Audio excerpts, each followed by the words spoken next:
ya estamos al final, ¿sí? Y yo tengo pues, un pensamiento, una porción que el Señor ha puesto de la Escritura en mi corazón para compartirles a ustedes en esta tarde. No quisiera, de verdad que casi uno piensa y dice, pues ya con lo que, ya, ¿no? Pues podríamos dejarlo así perfectamente, ¿no? Y ya, y, y estaríamos bien.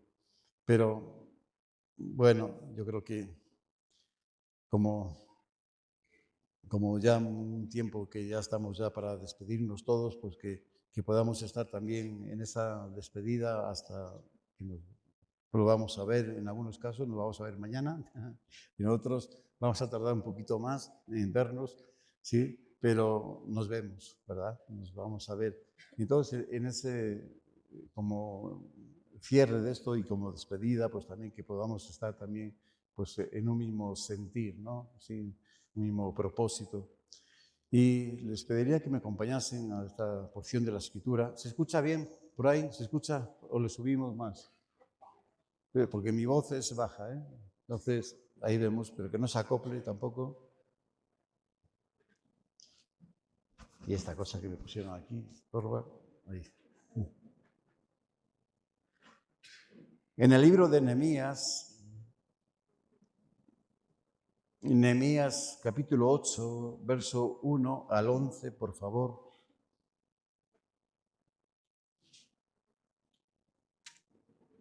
Lo vamos a ir viendo, no tan alto, no tan alto. Lo vamos a ir viendo en partes, ¿no? Lo vamos a ir desglosando en partes porque es, bueno, vamos a estar en esta porción de la Escritura, ¿no?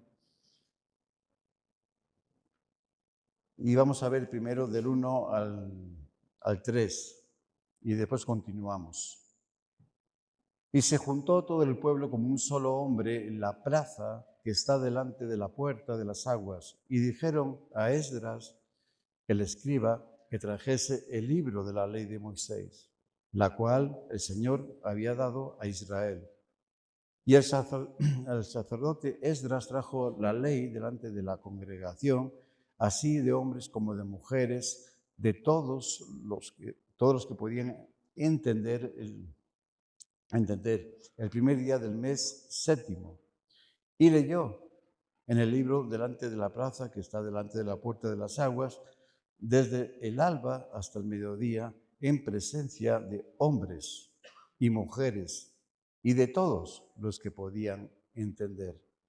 Y los oídos de todo el pueblo estaban atentos al libro de la ley. Bueno, este acontecimiento fue pues, aproximadamente en el año 450 antes de Cristo, ¿sí?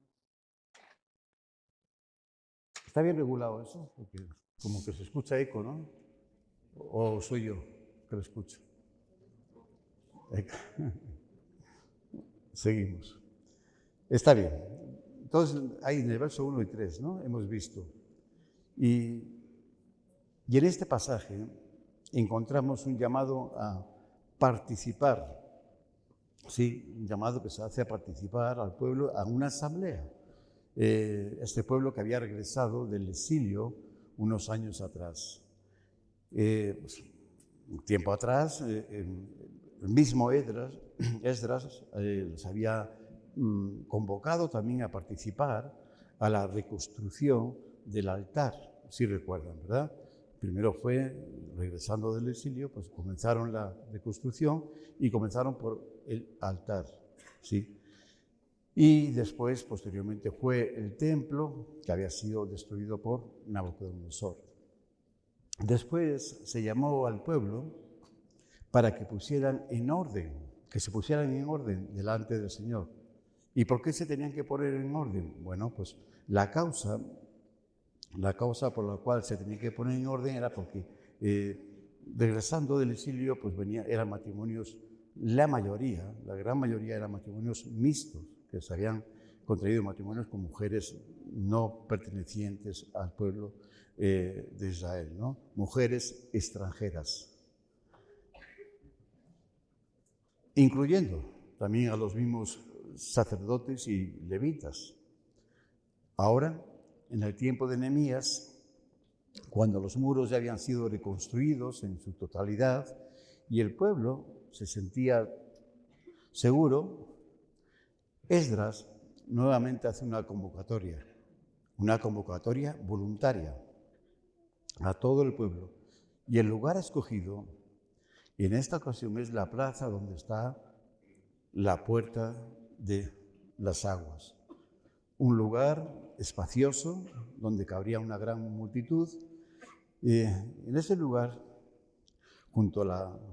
que se utilizó junto a la puerta, fue pues, un lugar simbólico. No fue elegido accidentalmente. Había un propósito, ¿sí? Había un propósito. La ciudad de David tenía 10 puertas, lo que es la ciudad antigua de David, ¿no? Jerusalén. 10 puertas distribuidas a lo largo de la muralla, ¿no? La puerta de las aguas era la octava puerta, ¿sí? La octava puerta que estaba ubicada en un lugar en el cual se salía, cuando se abría esa puerta, se salía y daba a una fuente, a la fuente de Gihón. Y esta fuente provenía de un manantial, ¿sí? En el valle de Cedrón. Fue la principal fuente de aguas de la ciudad de David. O sea, ahí ya vamos viendo la importancia, ¿no?, del lugar. No era un lugar, bueno, pues lo primero que se le ocurrió a Esdras, ¿no?, al sacerdote Esdras, ¿no? Y bueno, pues aquí hacemos la convocatoria, ¿no? Había un propósito, ¿sí? Y claro está que cuando hay un propósito, este propósito no viene de nosotros, este propósito viene de parte del Señor, ¿sí?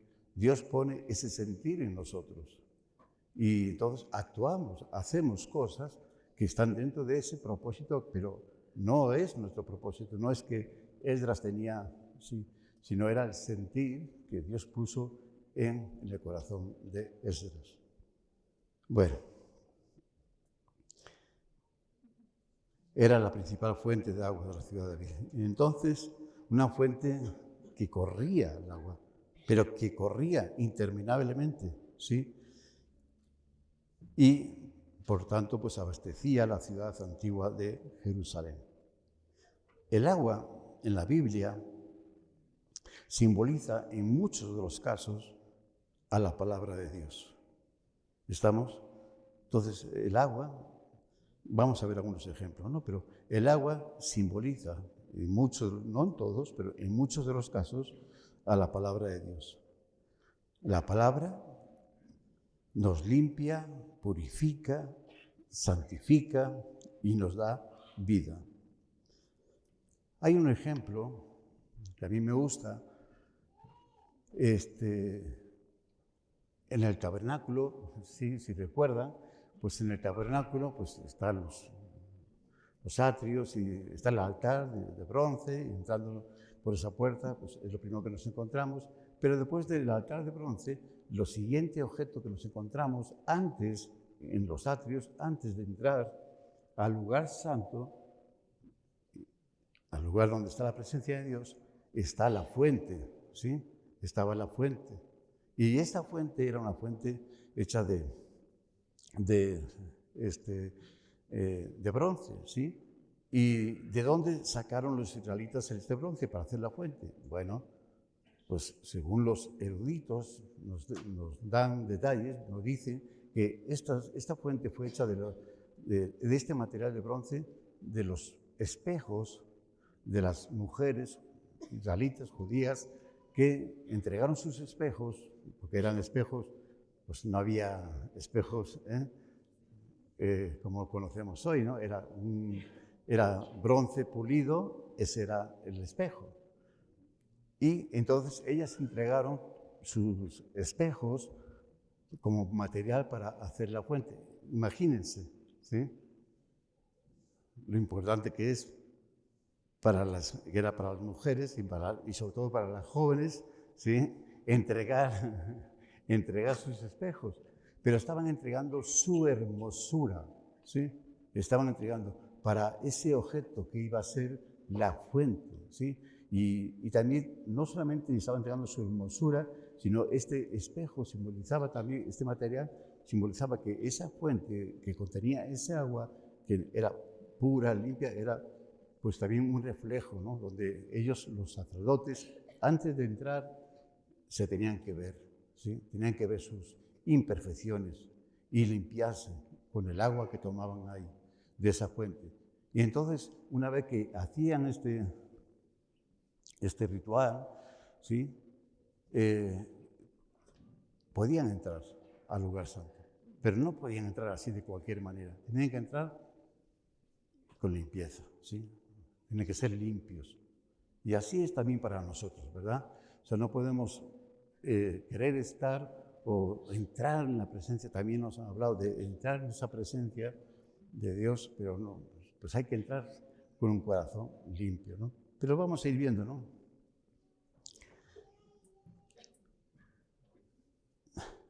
Durante el ministerio del Señor les hizo una invitación a los presentes en una de las fiestas más importantes de los judíos, la fiesta de los tabernáculos, ¿sí? Hablando del agua. ¿Sí recuerdan? Bueno, esta fiesta de los tabernáculos es bien curioso porque me estaba dando cuenta de que la fiesta que estaban en Nehemías, que se estaban preparando para una gran fiesta, de las 3 fiestas principales, una de ellas es justamente era la fiesta de los tabernáculos, ¿sí? Esa era la fiesta, pero había una preparación antes, ¿sí? Era importante prepararse para celebrar esa fiesta. Juan 7, 37, 38, si alguno tiene sed, ahora sí, ¿no? Venga a mí y beba. El que cree en mí, como dice la Escritura, de su interior correrán ríos de agua viva. Sí, ríos de agua viva. ¿Pero qué tenemos que hacer? Tenemos que ir a aceptar esta invitación del Señor, ¿no? Tenemos que ir a Él. Si aún no tiene sed, si después de todo, dice, en esa gran fiesta, dice, si después al final, el último gran día, dice, si aún después se siente todavía insatisfecho, si todavía tiene sed en su corazón, ahora vengan a mí, ¿sí? Y beban. Entonces, ahí es bien importante también esto, porque no solamente es venir a Cristo, sino es beber también de Él, de Cristo. Amén. Es beber de Él también, es tomar de Él, ¿sí?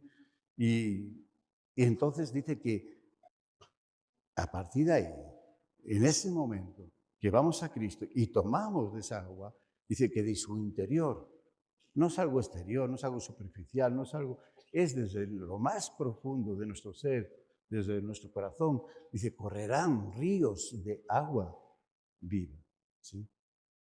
Entonces, ahí va, ¿no? Ahí vamos, se está relacionando, ya nos está señalando este lugar a la persona y a la obra de nuestro Señor Jesucristo. También es cierto que el lugar nunca va a ser más importante que el mensaje que se iba a dar a todos los reunidos allí. Es como este lugar. Este lugar es un lugar para nosotros, para lo que es Reto, México, es un lugar muy especial,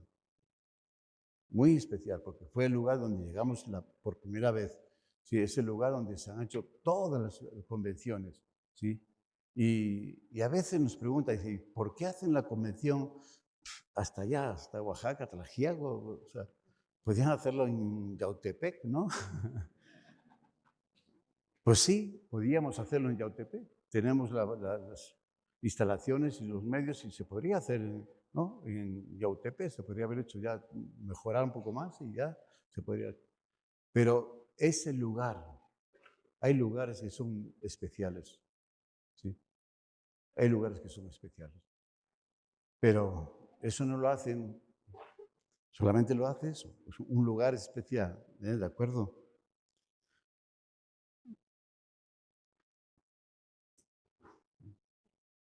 Pero no es más importante el lugar que el mensaje. La plaza donde está la puerta de las aguas, pues tiene un significado bíblico, ¿no? Eso quiere decir que cuando tiene un significado así bíblico, se llama tipología, ¿no? Los eruditos, los teólogos, entonces lo definen como una tipología, ¿no? Un tipo, ¿no? Y después están los antitipos, ¿no? Que ya es lo que es ya lo real o lo hecho ya, ¿no? Lo presente. Pero una tipología es algo que la palabra tipología, su significado es dejar marca. Quiere dejar una marca, es como dar un golpe y al recibir ese golpe, ¿sí? Deja una marca, ¿no? Deja una huella, ¿sí? Y eso es lo que lo que este significado da por ejemplo, a esta tipología que es la puerta de las aguas, ¿no? Dejar una marca, dejar una huella. Nos está hablando de algo o de alguien posterior a este momento. En el Salmo 119, verso 9, yo se lo puedo leer, dice, ¿con qué limpiará el joven su camino? Es un salmo muy conocido, ¿verdad? ¿Con, ¿con qué? Con guardar tu palabra. En el Salmo 12, verso 6, bueno, jóvenes, ya escucharon, ese sí lo conocen bien, ¿no? Ese salmo, ¿no? ¿Con qué guardará, no? ¿Con qué limpiará el joven su camino? Con guardar su palabra. Y efectivamente, así es, ¿sí? Desde jóvenes, ya necesitamos estar guardando esta palabra, tener esta palabra morando en nuestros corazones y esta palabra que mora en nosotros, nos va a estar limpiándonos. Y son de muchas cosas que como joven pues tienen que vivir, experimentar y bueno, pues el mundo está muy fuerte, ¿no?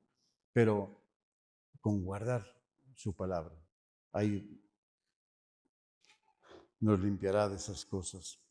Salmo 12, verso 6 dice, las palabras de Jehová son palabras limpias, como plata refinada en horno de tierra, purificada, ¿cuántas veces? 7 veces.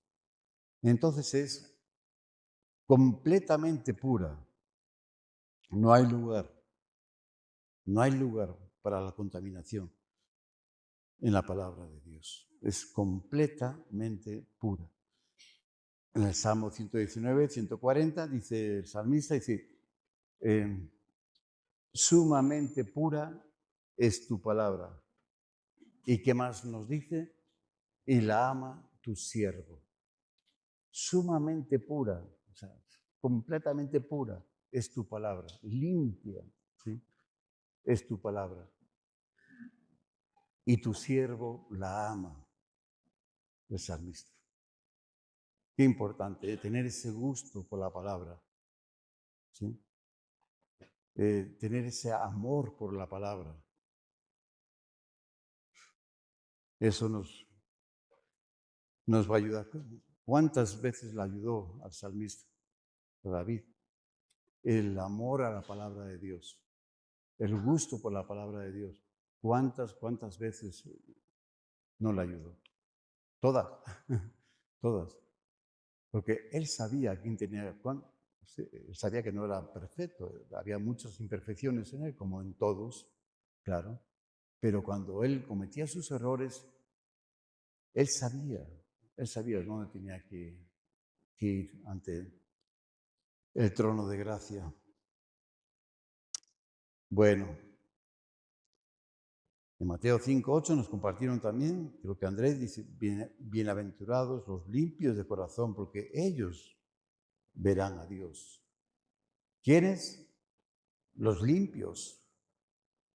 Entonces necesitamos tener la palabra morando en nosotros, que nos guarde,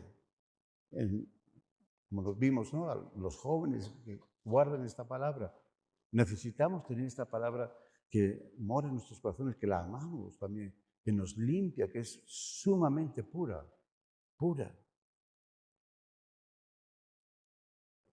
Entonces se cumplirá esta bienaventuranza en nosotros también. Bienaventurados los limpios de corazón, porque ellos verán a Dios. Un poquito más adelante, ahí en Juan 15:3, dice, vosotros, el Señor Jesús, a sus discípulos, en un momento muy especial, dice, vosotros ya estáis limpios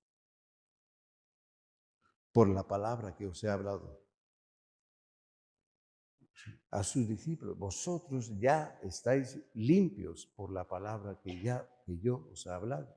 Entonces, las palabras de Cristo, las palabras de nuestro Señor, ¿sí?, nos traen esa limpieza a nuestras vidas.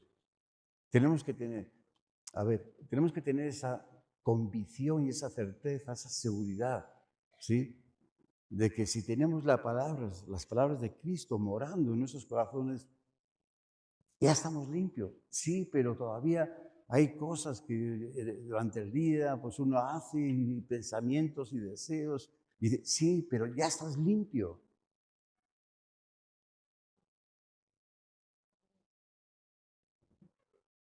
El salmista decía, lávame más y más y más, ¿sí?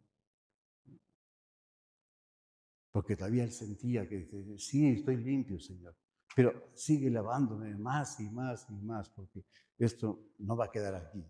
Yo necesito tu palabra en mi vida, ¿sí?, que siga limpiándome cada día, más y más. Bueno, el Señor en la oración por sus discípulos, Juan 17, ¿no? Verso 17 dice, santifícalos en tu palabra. Tu palabra es verdad. Santifícalos. Entonces, queremos estar guardados, queremos estar limpios, queremos estar santificados delante del Señor. Entonces, tenemos que tener las palabras de Dios, las palabras de Cristo morando en nuestros corazones. Muy bien, seguimos ahí en Nehemías capítulo 8, ahí en el verso 1. Dice que allí se reunieron todos. ¿Quiénes fueron todos? Pues todos los que dispusieron sus corazones, tanto hombres, mujeres y los niños. Fíjense que normalmente en las convocatorias que se hacían, en ese tiempo, se convocaba a los hombres. Pero aquí es curioso, no estaban obligadas a estar las mujeres, y mucho menos los niños. Pero en esta convocatoria era una convocatoria especial. Era especial. Lo que allí iba a acontecer era un momento muy un momento de Dios, un tiempo de Dios, un tiempo de gracia, de misericordia, un tiempo de recordar, o sea, de volver a comenzar. Ahora lo vamos a ver, lo que aconteció allí, en ese momento. Pero había que preparar los corazones. Los corazones tienen que estar limpios, ¿sí?, por medio de la palabra. Entonces, todos, ¿quiénes? Los que dispusieron sus corazones, hombres, mujeres, niños, que pudiesen entender el mensaje que se iba a dar de parte del Señor. Nadie fue forzado, ¿sí?, a acudir a esta asamblea. Todos estaban, dice que estaban como un solo hombre. ¿Se dan cuenta? Como un solo hombre, un mismo sentir. Nuevamente vemos, ¿a quién está señalando este momento? ¿A quién está señalando?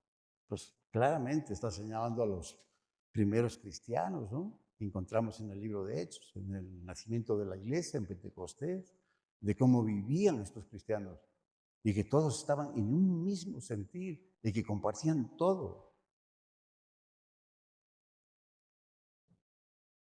Dice ahí en Hechos 4:32, y la multitud de los que habían creído eran de un corazón y un alma. O sea, un corazón y un alma. O sea, no podían estar más en ese mismo sentir. No había otra forma. O sea, era perfecto, vaya.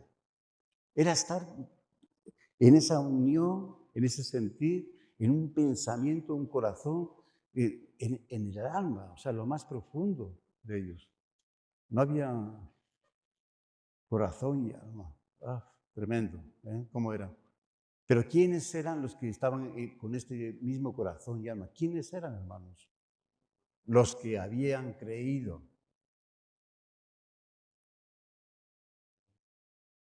Los que habían creído. Si crees, verás la gloria de Dios. Esos eran los que podían estar en este mismo sentido. No otros, sino los que habían creído. Bueno, seguimos ahí en Nehemías.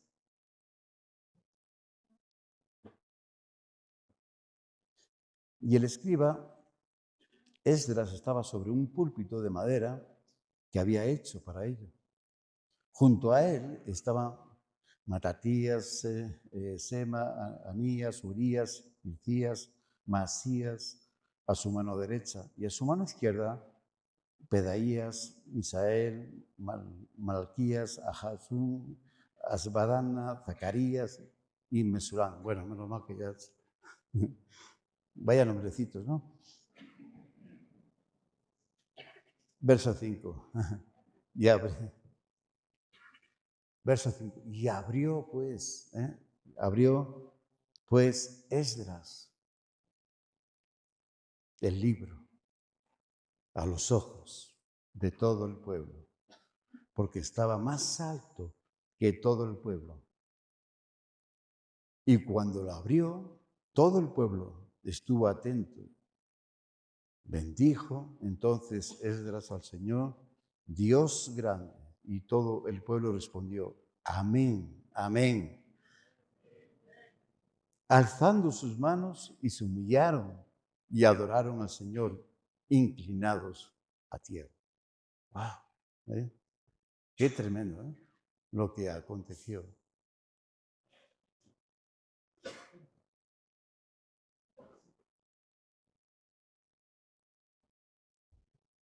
Para esta ocasión, Esdras estaba sobre un púlpito.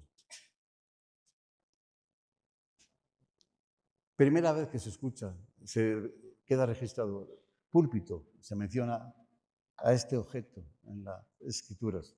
No sé si después no me ha dado la tarea de investigar si después lo sigue mencionando. Creo que no. Pero lo menciona. Esdras, él mismo hizo un púlpito y lo puso sobre alto, ¿sí? Para ponerse un poco más elevado que la multitud allí reunida. Estaba más alto que todo el pueblo, ¿sí? Aquí estoy un poquito más alto, ¿no? Que todos ustedes, ¿sí? O sea, parece que seguimos esta costumbre, esta tradición, ¿no? Un poquito más alto. ¿Para qué? Para que todos ustedes me puedan ver y yo los pueda ver a ustedes. ¿Estamos? ¿Sí? Un poquito más alto. Todos pudiesen ver quién iba a hablarles. Y que es muy correcto. Es muy correcto. Todos deben de ver a la persona que va a predicar la palabra de Dios. Porque esto nos habla de testimonio. ¿Sí? Un testimonio personal. Pero también nos habla de autoridad espiritual delante de los demás. Se puso en un lugar un poquito más alto. Nos ponemos un poquito más alto. ¿Sí? Para que todos ustedes puedan ver, me puedan ver a mí. Y cuando ven a Antonio, ¿sí? Que puedan ver mi testimonio, como han visto el testimonio de nuestros hermanos que nos han precedido predicando la palabra. De todos ellos, todos hemos podido ver a estos hermanos, ¿verdad? A estos pastores. Y todos ellos nos hablan, nos dan un testimonio personal.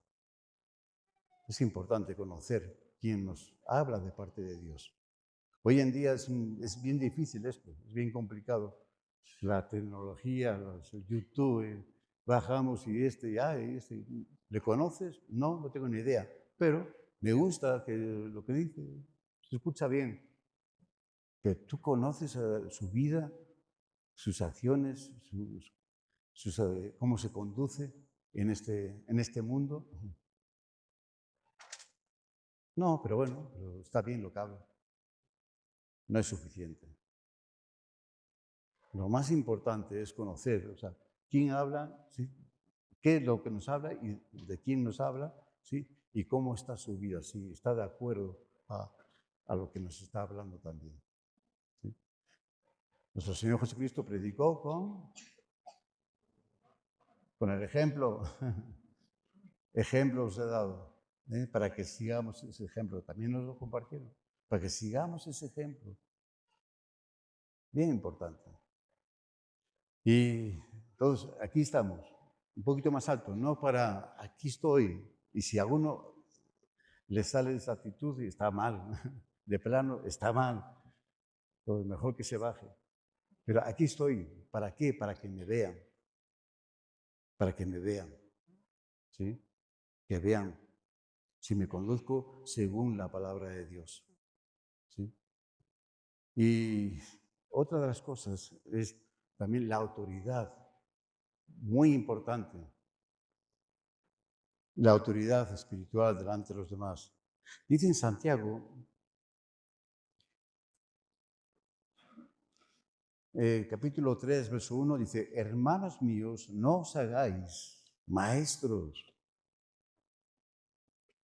muchos de vosotros, sabiendo que recibiremos mayor condenación. Nos pone una alerta ahí, ¿no? Dice, tengan cuidado.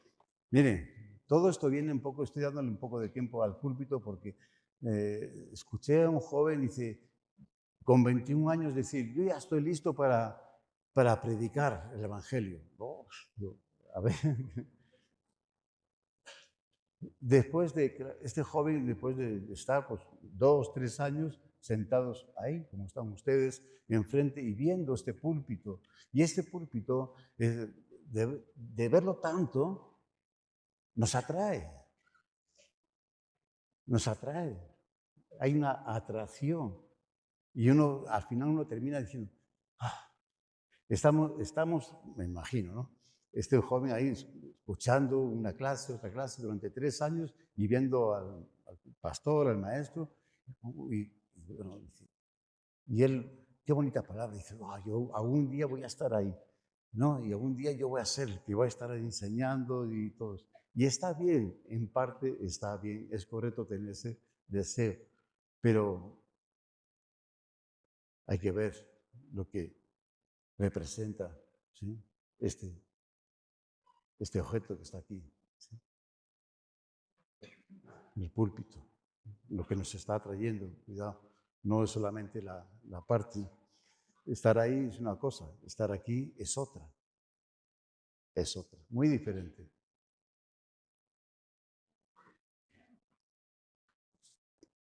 Dice en 1 de Pedro 4:17, porque es tiempo de que el juicio comience por la casa de Dios. Y si primero comienza por nosotros, ¿cuál será el fin de aquellos que no obedecen al Evangelio de Dios? Entonces, bueno, el juicio comienza por la casa de Dios. ¿Sí? Y al que mucho se le dio, mucho se le exigió también. ¿Sí? Entonces, vamos a tener que dar cuentas. Pero regresando al púlpito, porque sí me tiene un poco, viene del latín púlpito, que quiere decir tribuna, donde se daban pues, los mensajes al pueblo, ¿no? En la antigüedad se acostumbraba a subirse a un lugar alto, desde ahí dar el mensaje para los que se acercaban a ese lugar. Pues todo se nos viene un poquito a la mente en Pablo, en Antenas, ahí, ¿no? En este peñasco del Areópago, ¿no? Que se subió, era un peñasco, sigue siendo un peñasco, y ahí se subió, pero a ese lugar alto, ¿no? Para dar un mensaje, una predicación sobre el Dios no conocido. Hoy en día, en las iglesias en general hay diferentes púlpitos, desde muy austeros hasta muy extravagantes. dependiendo de los diferentes materiales. Los hay de piedra, de mármol, de madera, de bronce, de un baño de plata, un bañito de oro. Sí, sí, sí, sí. Últimamente pues han evolucionado y los materiales son más sofisticados, los hay de cristal. Miren, hablando de esto, conocí hace, puede ser 3 semanas, a un niño,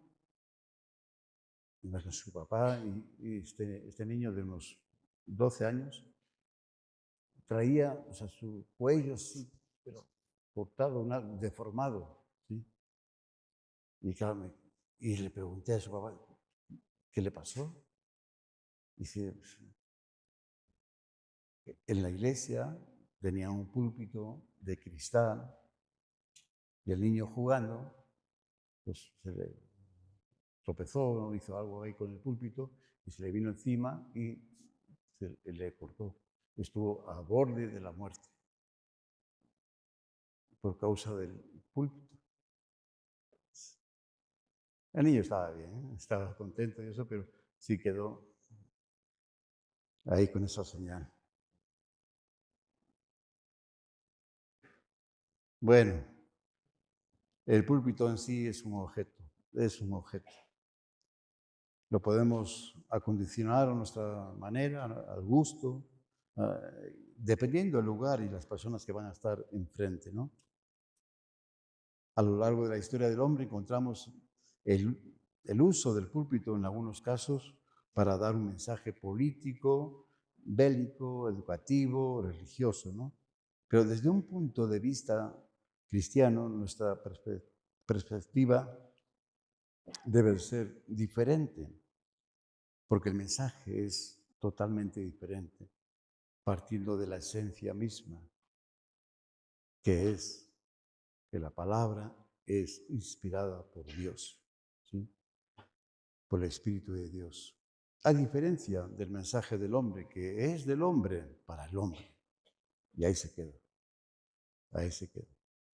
También el púlpito que aquí menciona, por primera vez, señala a otro tipo de púlpito. Porque si está mencionado aquí ese detalle de que Esdras, él mismo hizo un púlpito, lo puso ahí en un lugar alto, o sea, nos está hablando de algo. ¿Están de acuerdo conmigo? Nos está hablando de algo. Es una tipología de alguien o de algo nos está hablando. Entonces, otro tipo de púlpito que el Señor Jesús utilizó durante su ministerio. Por ejemplo, en Marcos 1, 14, 15, dice que después que Juan fue encarcelado, Jesús vino a Galilea predicando el Evangelio. El Señor Jesús predicaba el Evangelio. Claro, primero estaba Juan Bautista predicando. Fíjense, el mensaje de Juan Bautista era predicar el Evangelio. Bueno, el Evangelio. Él predicaba para perdón de los arrepentimiento, para perdón de pecados. Ese era su mensaje. Arrepentimiento para perdón de sus pecados. Preparando el corazón, preparando los corazones para la primera venida del Señor. ¿Sí? Pero Jesús, nuestro Señor, está predicando el Evangelio, lo mismo también, así, aparentemente es lo mismo, pero hay una pequeña y gran diferencia. Después que Juan fue encarcelado, Jesús vino a Galilea predicando el Evangelio del reino de Dios, diciendo, el tiempo se ha cumplido, el reino de Dios se ha acercado. Arrepentíos, sí, tenéis que mostrar este arrepentimiento.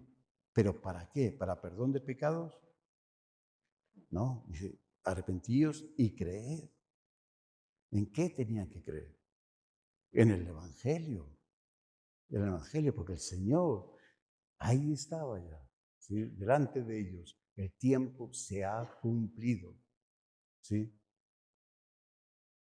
Entonces, si hay esta actitud, este reconocer, este arrepentimiento en nuestras vidas y creemos en el Evangelio. Creer en el Evangelio es creer en la persona y en la obra de nuestro Señor Jesucristo. ¿Sí? Eso es creer en el Evangelio. Bien, Jesús recorría, ¿no? Entonces el Señor predicaba, claro. 3 años, no paró de recorrer. Alguien también nos compartía que caminaba por todos los lugares y no había medios. Caminaba, ¿sí? Y no había medios. Pero caminó todos los lugares, recorría todas las ciudades y caminos y plazas, y en cierta ocasión predicó en el monte y también en la orilla del mar. E incluso para la orilla del mar, cuando él estaba en la orilla del mar, ¿cómo predicó? ¿Qué púlpito se improvisó? Una barca, ese era su púlpito, una barca. Una barca, pero fue especial, porque dice que la gente se agolpaba por oír la palabra de Dios en ese momento. ¿Sí?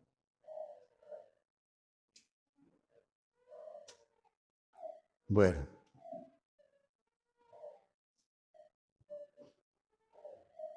después le trajeron, dice el libro sagrado de la ley de Moisés, para leerlo delante de todos.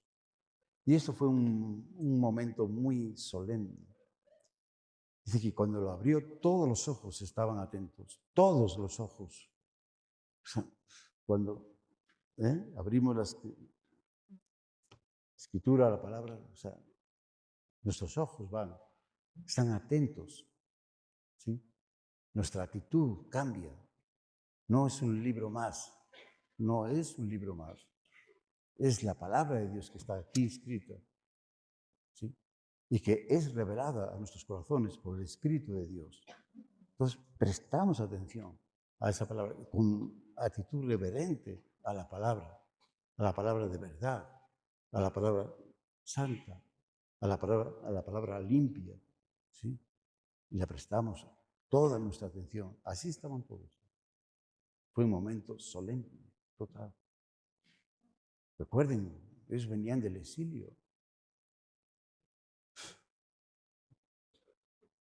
No habían tenido oportunidad.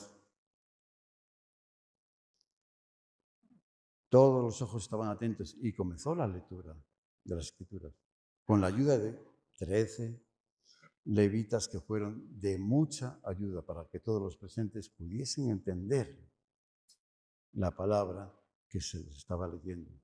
Y mientras Esdras leía el libro en hebreo, los sacerdotes lo traducían en arameo. ¿Por qué? ¿Por qué tenían que traducirlo? Pues porque muchos de los judíos exiliados habían perdido el idioma por el tiempo de los 70 años de cautividad. Entonces les ayudaban. Ahí estaban, 7 a su izquierda, 6 a su derecha, ayudando. También se cree que las nuevas generaciones, después del exilio, les faltaba conocimiento de las Escrituras, según los eruditos. Se cree también que esas nuevas generaciones, después del exilio, como estaban en esa reconstrucción y estaban, lo que nos pasa, ¿no? Hubo unos años ahí desde que regresaron hasta este momento, pasaron unos años de conflictos, de lucha, de desánimo, de ánimo, de dejar la obra, de volver a retomar la obra, seguir, en fin, muchas luchas. Pero estaban bien atareados, bien dedicados a reconstruir y a defender su posición también dentro de donde ellos vivían, entre un pueblo hostil. Todos los pueblos alrededor eran hostiles hacia ellos, ¿sí? No los querían ahí. Ellos ya, todos los pueblos ya pensaban que se habían librado ya del pueblo de Israel. Y ya, estos ya se quedaron para allá, ¿no? Y cuando los ven llegar, 42,000 y tantos. No fueron muchos, pero era un pueblo que estaba ahí.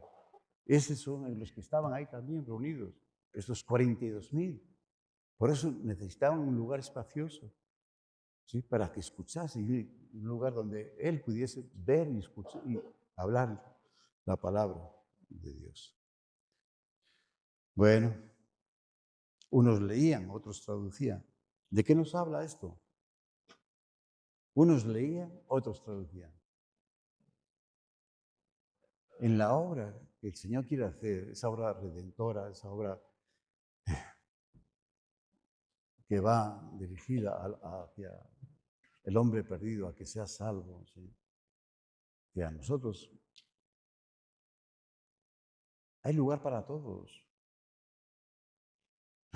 Muchas veces una de las justificaciones que se escucha, ¿no? Dentro de la obra es que yo no tengo lugar, es que no hay, es que aquí ya está todo ocupado, aquí ya están el que lee y el que traduce y aquí no. No es cierto. También nos han hablado, nos han compartido, ¿no? Que de la necesidad de los obreros. Orad, ¿no? ¿Por quién tenemos que orar? Por los obreros. Qué curioso, ¿no? Dice, oren por los pastores para que tengamos más pastores o maestros, más maestros o apóstoles. No, la necesidad son obreros. Sí, obreros. Y eso no quiere decir que sea el obrero menos que el maestro, o menos que el profeta, o menos que el pastor. El obrero es un servidor de Dios. Es una persona que está comprometida con el Señor. Su vida está ahí, dedicada a eso. Ama a Dios y le sirve de todo corazón. Ese es el obrero. O sea, y después podremos ser lo que el Señor quiera utilizar en nuestras vidas, pero todos comenzamos por obreros. Y el obrero es muy digno, es muy digno. Bueno, en la obra del Señor siempre habrá lugar para todos, ¿sí? De modo que todos los presentes no solo estaban oyendo, sino que lo más importante es que estaban entendiendo lo que estaban oyendo. Espero que también esta noche ustedes puedan estar entendiendo lo que yo desde mi corazón y de parte del Señor les estoy compartiendo, les estoy hablando. Espero, ¿sí? Que lo podamos entender.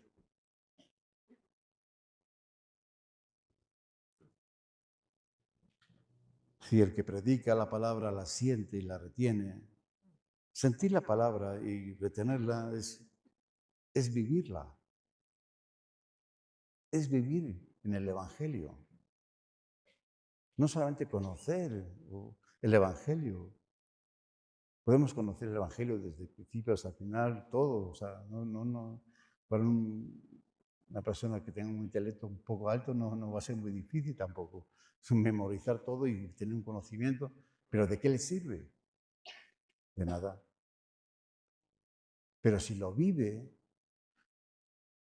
cuidado, eso sí, eso va a traer su fruto.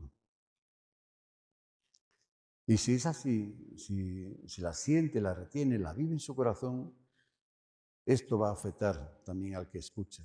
Y será también estimulado, animado, ¿no? A tomar el mismo ejemplo, de sentirla en su corazón, de guardarla y de obedecerla, de ponerla en práctica. ¿Sí? Dice, es que es bien sencillo. Si yo les comparto esta palabra y yo estoy testificando que yo la puedo vivir, esta palabra, entonces para ustedes que están escuchando, es un desafío, ¿no? Dice, bueno, lo mismo que él la sabe, que la conoce, la habla y la vive, ¿por qué no lo puedo hacer yo? ¿Qué es lo que impide que yo pueda también vivir esta palabra, en el Evangelio? Nada, nada.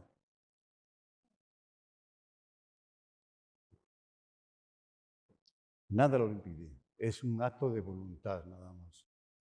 Es el querer.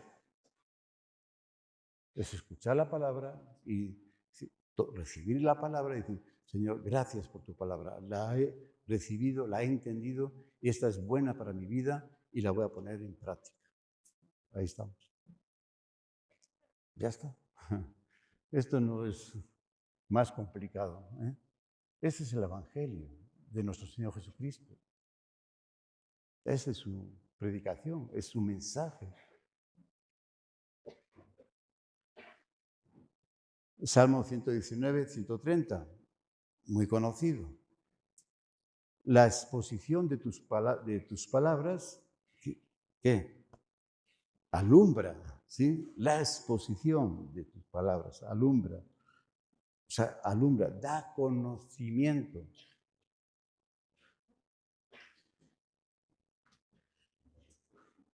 Hace entender a los simples. Bueno, yo soy el primero. Yo soy el primero. Hace entender a los simples la exposición de tu palabra. ¿Sí? Alumbra, es una luz que nos da conocimiento del Dios santo, poderoso, del Dios vivo, del Dios que quiere cambiar y transformar nuestras vidas. Da conocimiento del Dios personal, da conocimiento de este Dios único y verdadero, da conocimiento.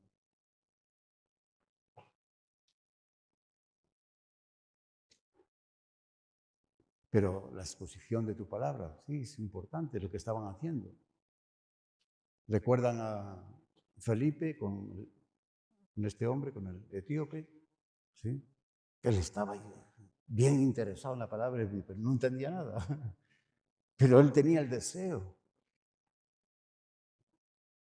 Y como el Espíritu dice que llevó a Felipe, el Espíritu llevó a este hombre, lo llevó ahí. Dice, a ver, ¿qué está leyendo? Pues esto. Y esta porción de la Escritura dice, ¿y lo entiendes? Pues ¿cómo lo voy a entender si no hay quien me lo explique? Ahí estamos. ¿Sí? Entonces, la exposición de tu palabra hace entender a los simples. Claro que sí. Tenemos que nosotros tener también este deseo de los que tenemos un entender, ¿sí? Pues expliquemos, tengamos el tiempo. A veces somos muy poco egoístas por nuestra parte, como que no tenemos tiempo para explicar estas cosas o para dar un consejo. Yo esta tarde estaba ahí y ya estaba, la verdad que estaba ya un poco ya agobiado ya. Para acá, para allá, uno, otro, perdón, ¿eh? Pero a veces se satura uno, ¿no? O sea, no hay un tiempo de... ¿Serán los años? Bueno. Entonces, y mi esposa, Tere, pues me empeñaba en que teníamos que hablar con unas jóvenes de Amoltepé. Y pues habla tú. Habla tú. Ya, no, pues ya está. Y así quedó la cosa. Pero pasó un rato y que tenemos que hablar con los jóvenes. Ay, otra vez. Señor, vamos a ver, ¿dónde está? Y ya estaban con sus pastores, estas dos jóvenes, y estuvimos hablando. Y nos dieron testimonio las jóvenes ya con 18 años de Santiago Amoltepé. Es un pueblo que está aquí a 8 horas, 10 horas, que nosotros conocemos bien porque lo hemos visitado muchas veces, hace años también, desde que comenzamos a visitar la montaña y tenemos muy buena comunión con los hermanos.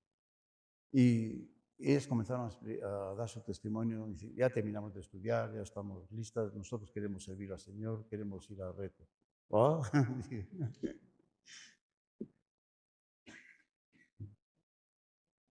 Bueno, ya tuve que, en mi corazón tuve que pedir perdón al Señor.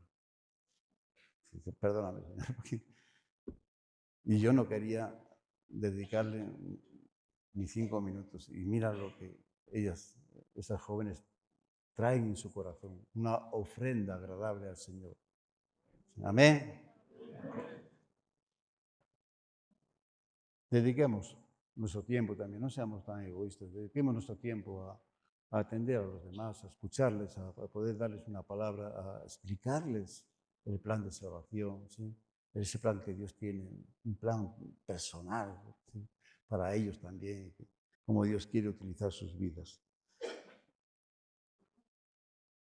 Verso 6, bendijo entonces Esdras a Jehová Dios grande, y todo el pueblo respondió, amén, amén, alzando sus manos y se humillaron y adoraron a Jehová, inclinados a tierra.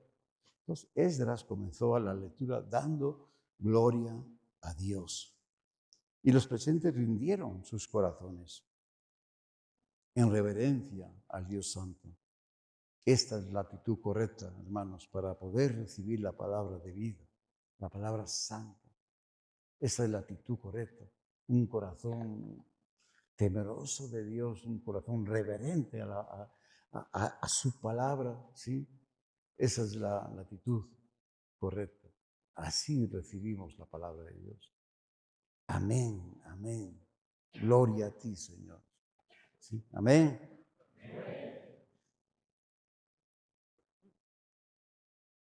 Este momento tan solemne pues nos trae a memoria las palabras del apóstol Santiago, ¿no? De cómo debemos de recibir la palabra de Dios en nuestras vidas. Dice en Santiago 1, 21, creo que al 25, pero bueno, el 21.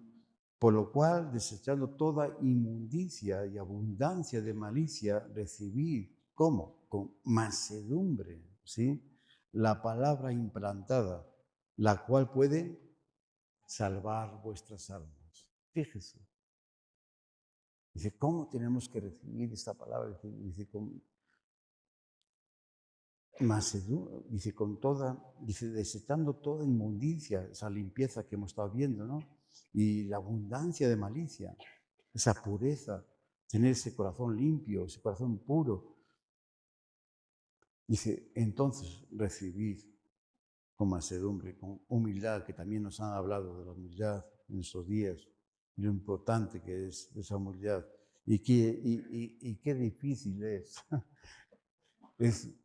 ser humilde. ¿Quién puede decir, yo soy humilde? Ah, bueno, pues desde ese momento ya dejaste de serlo, ya. Entonces mejor me callo, ¿no? Humildad de corazón. Aprended de mí, que soy manso y humilde de corazón. Aprended de mí. La palabra implantada como una semilla en nuestros corazones, la cual puede salvar vuestras almas.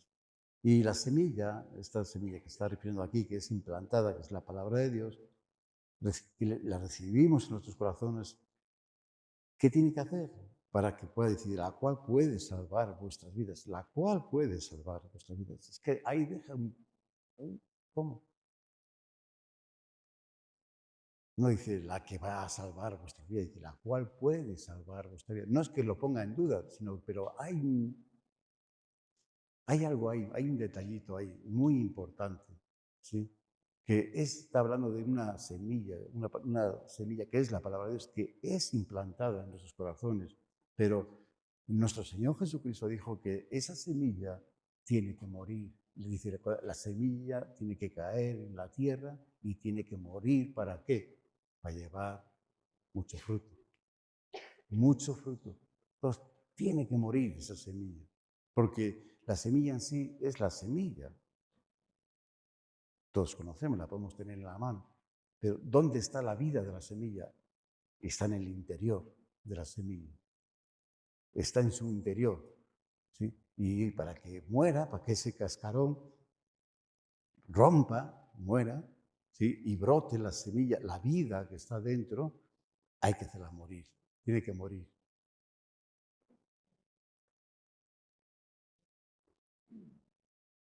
Versos 8 y 9, ahí, Nehemías, y leían el libro de la ley de Dios claramente y ponían, fíjense, y ponían sentido el sentido, de modo que entendiese la lectura. Nehemías, el gobernador, el sacerdote Esdras, escriba, y los levitas que hacían entender al pueblo, dijeron a todo el pueblo: no os entristezcáis ni lloréis, porque el gozo del Señor es vuestra fortaleza. Ponían sentido a la palabra hablada de parte de Dios, de modo que todos podían entender.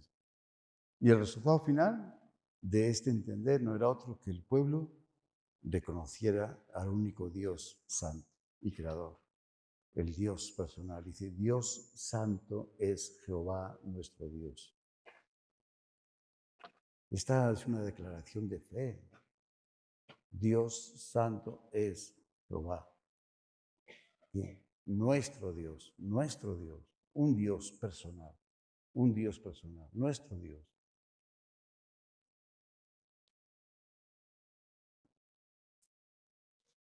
Ponían sentido, pero el Espíritu de Dios es el que ponía ese sentido, por supuesto, es el que trae, ¿no?, este convencimiento a nuestros corazones, a nuestras vidas. No somos nosotros el que le pone el sentido. No era Esdras quien estaba poniendo el sentido. Claro, él estaba hablando, era el que hablaba. Era la palabra hablada, ¿no? Pero de parte de Dios. Pero era el que puso el sentir, ¿sí? Es el Espíritu de Dios. Es el que trae ese convencimiento a los corazones. Es el que hace entender a nuestros corazones, a nuestra mente y nuestro corazón, de que Dios es Dios y que es único y santo. Amén. Y por supuesto, trae también convencimiento. No os entristezcáis, ni lloréis. Había una razón muy poderosa para estar tristes, claro. ¿Sí? Para esta tristeza. Este quebrantamiento en nuestros corazones trae esa tristeza. Es un quebrantamiento espiritual en nuestros corazones. Pero también trae consigo el gozo del Señor. ¿Sí? Y el gozo del Señor dice que es nuestra fortaleza. Wow. Entonces sí, claro que ¿quién no recuerda su experiencia en Cristo, su momento en Cristo? ¿Quién no lo recuerda? Yo lo recuerdo perfectamente, ¿sí? O sea, claro que te trae una tristeza, porque te hace ver tu condición, te quebranta, te rompe, te hace entender, ¿sí?, que necesitamos de Dios,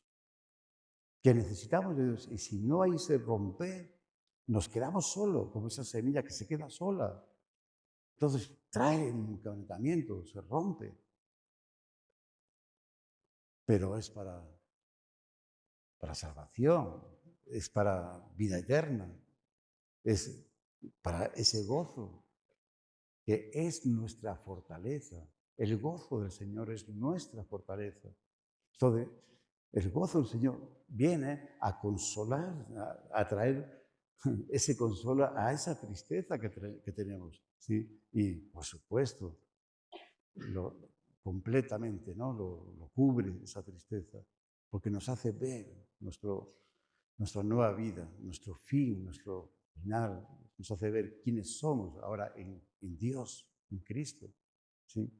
Y trae ese gozo a nuestros corazones, pero también nos da, dice, es nuestra fortaleza, es nuestro refugio, es una fortaleza, pero yo no me puedo quedar fuera de la fortaleza, porque entonces, pues, ¿qué? Estoy expuesto. Yo tengo que estar dentro de la fortaleza, tengo que vivir dentro de la fortaleza. Y si yo vivo dentro de esa fortaleza, que es el gozo del Señor, si vivo ahí, pues estoy dentro de la fortaleza. Y pase lo que pase,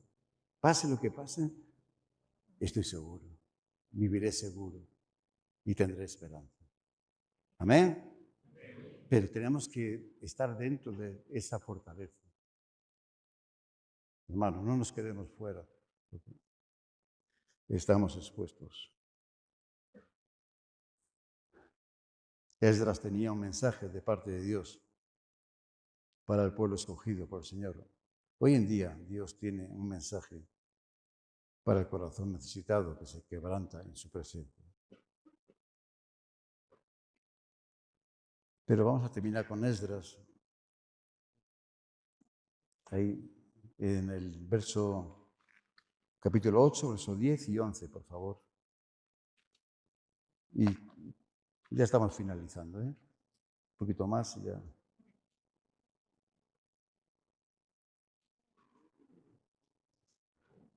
Dice que el pueblo lloraba oyendo las palabras de la ley, ¿sí? Bueno, vamos a ver.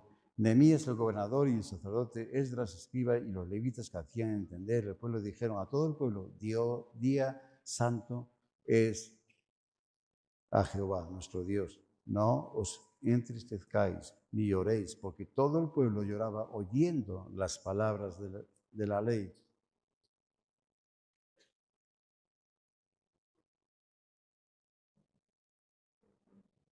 Bueno, luego les dijo: id, comed grosura, bebed vino dulce y enviad porciones a los que no tienen nada preparado, porque día santo es a nuestro Señor. No os entristezcáis, porque el gozo del Señor es vuestra fortaleza. Bueno, hasta ahí, ¿no? Entonces, no lloréis, ni se pongan tristes, porque este día, dice, esto que está ocurriendo, esto que ha acontecido aquí, esos días que ha acontecido aquí también en esta convención, esos 3, 4 días que llevamos, es un día santo, un día consagrado para el Señor, ¿sí? Todos hemos venido en ese mismo sentir, con ese mismo deseo de llegar a este lugar, de sentarnos, de preparar nuestros corazones. Dios, límpiame de mis cosas, ayúdame en mi corazón a tener ese corazón humilde, reverente a ti, a tu palabra, y para recibir lo que tú tienes para mí. Yo necesito de tu palabra, necesito llegarme, tener ese conocimiento más de ti, conocerte más. Yo no quiero irme de este lugar así nada más, como, pues estuvimos muy bien, convivimos muy bien con los hermanos, comimos muy bien también, ¿o no? Ahora están a tiempo de poner sus quejas. Nos atendieron bien, hizo un tiempo, de verdad que ha sido un regalo, sí, unos días maravillosos también, muy bien. Y dice, pero todo eso está muy bien, Señor, pero yo lo que quiero, a lo que he venido es que me des la palabra que necesito, Señor. Dame mi palabra, Señor, por favor, dame esa palabra que necesito. Y por eso hemos apartado este tiempo, ¿sí? Un día para el Señor. Un día que no nos pertenece porque está consagrado al Señor. Pero Dios les permitió a ellos, al pueblo de Israel, y nos permite a nosotros vivirlo también, pero vivirlo junto a Él, ¿sí?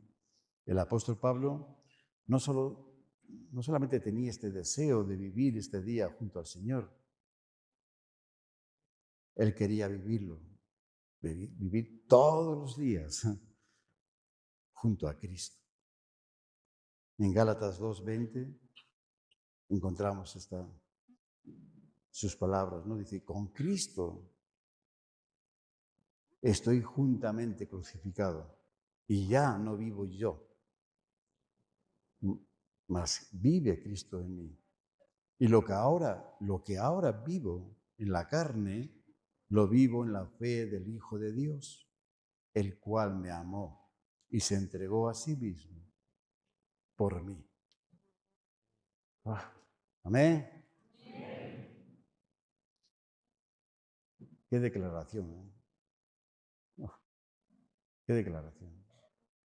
cómo nos anima, cómo nos estimula este hombre, ¿no? Este gran hombre de Dios. Qué deseo tan grande, tan loable, tan puro, ¿no? Tenía en su corazón, ¿no? Si yo lo que quiero es no solamente vivir un día, no solamente quiero vivir un tiempo de convención, Señor. Yo lo que quiero es vivir todos los días en tu perfecta voluntad junto a ti. Yo lo que quiero es que tú vivas en mí, que en mi vida te glorifiques, que otros puedan ver que tú eres un Dios vivo, poderoso, santo, y que tú, así como me has demostrado tu amor a mi vida, y me has rescatado de donde estaba en una muerte segura, también los amas también a los demás, que tú nos amas y que te entregaste, ¿sí? Que nos diste la mayor prueba de amor, tu vida, el justo por los injustos. Amén. Entonces, ese era el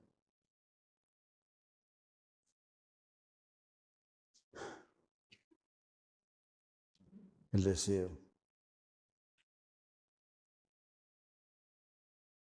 del apóstol Pablo.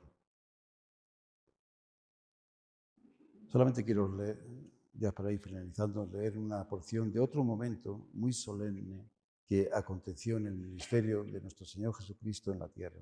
En Lucas, capítulo 9, verso 28 al 35.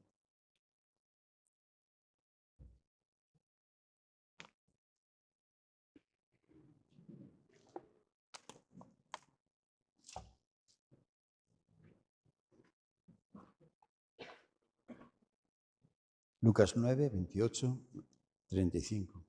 Aconteció como 8 días después de esas palabras que tomó a Pedro, a Juan y a Jacobo y subió al monte a orar. Y entre tanto que oraba, la apariencia de su rostro se hizo otra, y su vestido blanco y resplandeciente. Y aquí 2 varones que hablaban con él, los cuales eran Moisés y Elías, quienes aparecieron rodeados de gloria. Y hablaban de su partida, que iba Jesús a cumplir en Jerusalén. Y Pedro y los que estaban con él estaban rendidos de sueño, mas permaneciendo despiertos vieron la gloria de Jesús y a los 2 varones que estaban con él. Y sucedió que apartándose ellos de él, Pedro dijo a Jesús: Maestro, bueno es para nosotros que estemos aquí, y hagamos 3 enramadas, una para ti, una para Moisés y una para Elías, no sabiendo lo que decía. Mientras él decía esto, vino una nube que les cubrió y tuvieron temor al entrar en la nube. Y vino una voz desde la nube que decía: Este es mi Hijo amado, a él oíd. Bueno, aquí vemos así brevemente, ¿no?, que al Señor lo que aconteció en este momento tan único también, ¿no? La apariencia de su rostro se hizo otra, su vestido blanco resplandeciente. Se manifestó la gloria, su gloria delante de ellos. Y junto a él estaba Moisés y Elías hablando con el Señor. Y la gloria de Dios los rodeaba por completo, ¿sí? Moisés como representante de la ley de Dios, Elías representando a todas las profecías dadas por el Señor desde la antigüedad. Pedro y los que estaban con él dice que estaban rendidos de sueño. ¿Hay alguno que está por aquí rendido de sueño?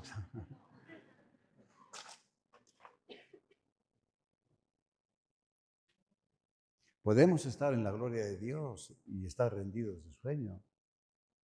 Pasa, sucede, nos vence y estamos rendidos de sueño. Ellos estaban a punto de ser vencidos. Dice que estaban rendidos de sueño y estaban, fíjense, en la gloria de Dios se estaba manifestando. mas permaneciendo despiertos, vieron la gloria de Dios. Si crees, verás la gloria de Dios. Solo, hermanas y hermanos en Cristo, solo si permanecemos despiertos,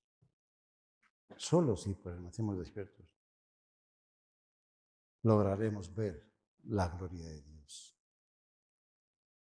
El apóstol Pablo les recuerda a la iglesia de Éfeso. Ahí, yo se lo voy a leer en Efesios 5:14. Dice, por lo cual dice, despierta tú que duermes y levántate de los muertos y te alumbrará, ¿sí?, Cristo. Tenemos que estar despiertos, tenemos que tener esa fe, tenemos que creer para ver la gloria de Dios. No podemos verla así nada más con nuestros ojos y mucho menos si estamos dormidos. Es por fe y para fe, ¿sí?, en la persona y en la obra de nuestro Señor Jesucristo. Es creer que Jesús es el Hijo de Dios. Él es el Hijo de Dios. Él es su Hijo amado. Él es el que vino a este mundo a dar su vida, ¿sí?, por cada uno de nosotros. Y que esto lo hizo por amor. Y si creemos esto en nuestros corazones, si crees esto, él le decía pues, a Marta, ya te he dicho, si crees, verás la gloria de Dios. Pero tenemos que tener esa fe, tenemos que creer en nuestro Señor Jesucristo. No quedarnos dormidos, aunque a veces ellos estaban rendidos ya, casi dice que les estaba ganando el sueño ya por completo, pero permanecieron, hermanos. Qué importante es, también nos han hablado en nuestros estudios, en nuestra convención, permanecer, ser constantes, permanecer. ¿Sí? Aquel que permaneciere, este será salvo, nos dijo el Señor. El que permaneciere será salvo. Y vino una voz de la nube que decía, este es mi Hijo amado,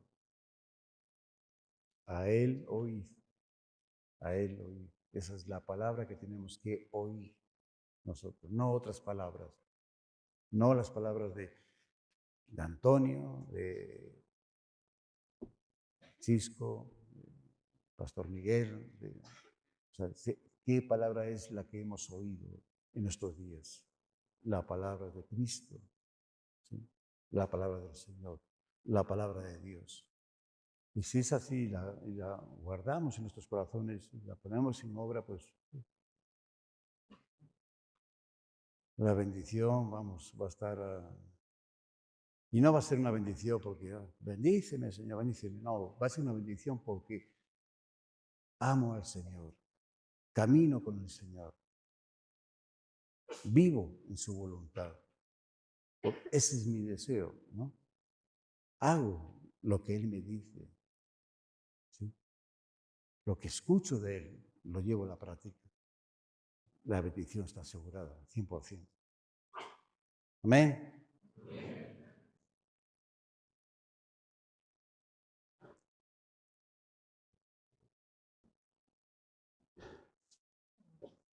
La voz vino de la nube, de la presencia de Dios. Dios Padre testificando de su Hijo amado y dándole la potestad a su palabra. La ley se cumpliría en él. Todas las profecías del ungido de Dios ya se habían cumplido en su persona. No es necesario esperar más. El tiempo está cumplido. La salvación está preparada. El costo ya fue pagado. Cristo sigue invitándonos a ir a Él. Si alguien tiene sed, venga a mí y beba. Y de su interior correrán ríos de agua. Amén. Que el Señor les bendiga mucho. Es como siempre, pues es una bendición. No iba a decir un gusto, pero no es un gusto, no. Es una bendición de Dios poder estar con ustedes y compartir este tiempo, un año más que el Señor nos ha permitido, una convención más. Seguiremos ya preparando nuestros corazones desde ya para la siguiente, ya esperando la siguiente convención. Siempre las convenciones, este lugar, lo que Dios tiene para nosotros, pues es muy especial, ¿no? Y es muy edificante para nuestras vidas, para nuestras familias también. Vamos a hacer una oración para que el Señor nos cuide, nos guarde en nuestro regreso a nuestras casas, a nuestros hogares, nuestros lugares de origen.